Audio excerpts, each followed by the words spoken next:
You've probably thought about what age you want to retire, but have you thought about the month you plan to do so? Choosing the wrong month can cost you thousands of dollars in the first few years of your retirement. I'm Beverly, and by the end of this video, you'll know which month puts you in the best financial position possible for retirement. I explain the top 4 factors to consider before you make the jump: taxes, healthcare, benefits, and how early retirement could have a huge impact on the month you retire. Let's start with taxes. January or February is often recommended as the best time to retire, especially if you have a high income. The reason is that if you retire mid-year or even later in the year, you end the year with a higher taxable income, which results in more taxes. Then if you add in Social Security income that you got during the year, that could lead to paying more taxes on your Social Security benefits. If, for whatever reason, you need to retire in November or December, hold off on taking Social Security until January or later. That way, it doesn't increase your income and it isn't subject to taxes. Some people retire early but don't collect Social Security for several years.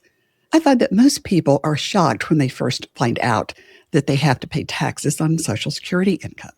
It does depend on your total income and your filing status, but up to 85% of your Social Security benefits are actually subject to federal income tax.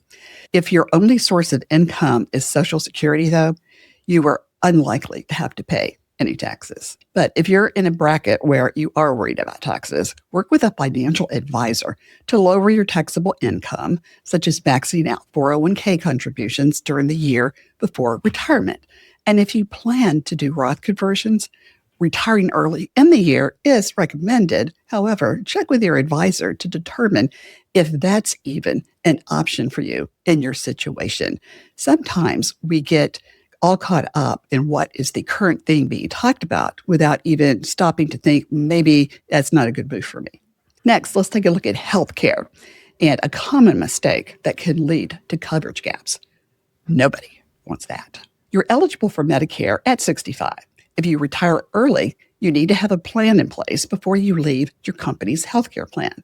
Check into ACA, Affordable Care Act plans. Your new healthcare plan may have coverage times that will not overlap with the expiration of your company's health plan. Wait until 65 to retire if you can't afford market-priced healthcare premiums, but don't depend on government subsidies. To avoid coverage gap headaches, a lot of people wait until their 65th birthday and choose that month to retire. Not a bad idea.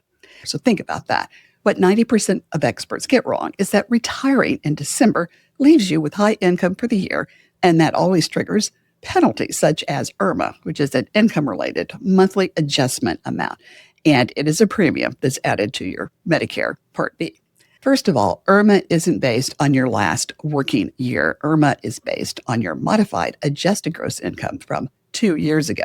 If you retire in 2026, it's based on 2024. So when you suddenly retire after working full-time, you have a huge drop in income. This is considered a life-changing event in the eyes of Medicare. So IRMAA either won't apply or it will be really reduced depending on any other income sources that you had that year. Up next, company benefits, how to walk away with every last dollar you are entitled to. Important dates tied to company benefits might outweigh all the other factors because it could be significant amounts for you and you want to keep all of it. Okay, you want that for your retirement.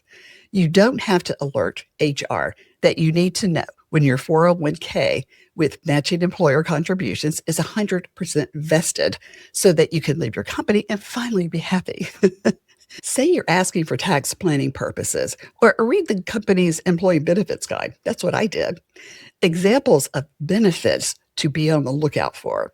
401k, when are you vested? Okay, don't leave any matching on the table. Pensions, the timing may impact the month you retire. There are all kinds of rules. Bonuses, paid time off, stock options. Be sure you know the year and month required to be eligible for any benefit that you have. And if you hate your job, you might think, no, I can't work longer than I have to. But if it means working longer, mentally reframe it. You're not wasting time. You're earning the money for the vacation you will take after retirement. I went to the Cayman Islands 3 weeks after I retired, and that is the view from my balcony in the Cayman Islands. It was worth the wait. If you plan to retire early, there are special circumstances that you need to consider. Experts always talk about the best month to retire as if everyone is retiring at their full retirement age. But the rules differ if you retire early.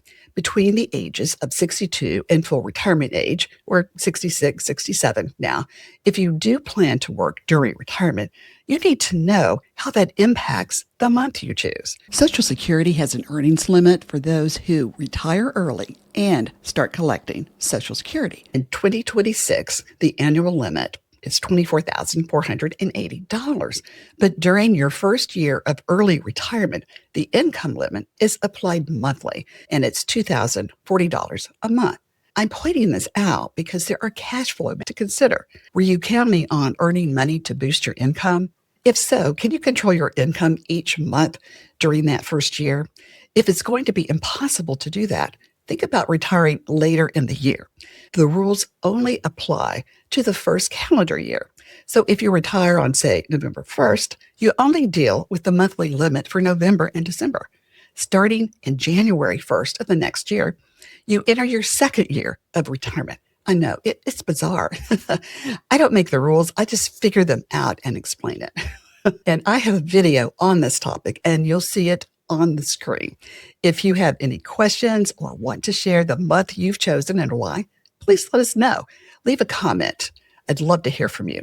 Thanks for watching, and I'll see you in the next video.